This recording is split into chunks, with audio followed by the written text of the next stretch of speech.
घूमेला बिना।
झुलबो रही चूली ढिलवा खाबो बीरो पान वो।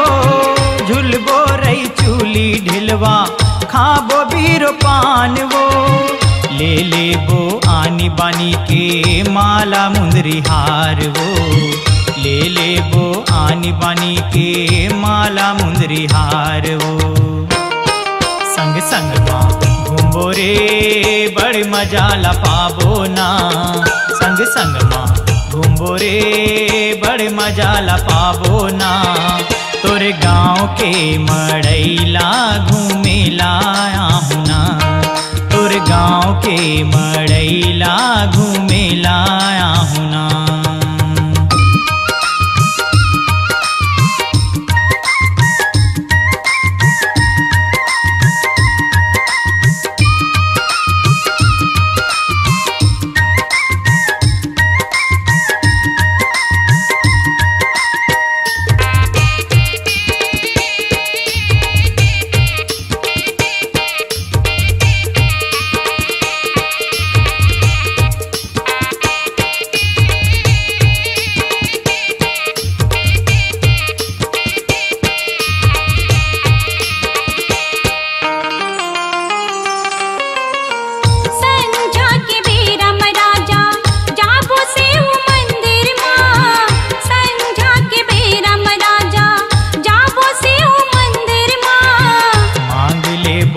के मनौती झन छूटे प्यार हा।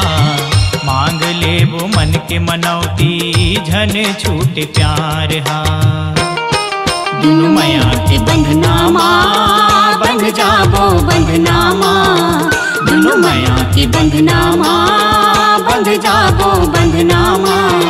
मोर गाँव के मड़ई माँ घूमेला बिना, तोर गाँव के मड़ैला घूमेला आहुना। घूमेला आबे रे देखेला आबे ना, देखेला आहू ओ घूमेला आहुना। मोर गाँव के मड़ई माँ घूमेला बिना, तोर गाँव के मड़ैला घूमेला आहुना। मोर गाँव के मड़ईला देखेला बिना, तोर गाँव के मड़ैला घूमेला आहुना। अपनी आवाज को दीजिए एक नया मुकाम। डिजिटल रिकॉर्डिंग की दुनिया का जाना पहचाना नाम स्वरांजलि, जहां गूंजती हैं ध्वनियां अपनी माटी की सौंधी सुगंध के साथ। छत्तीसगढ़ी संगीत के विविध रंग जो पहुंचाते हैं पूरे प्रदेश में डिजिटल रिकॉर्डिंग के संग। स्वरांजलि स्टूडियो, नेमीचंद गली नंबर 2, गंजपारा, रायपुर।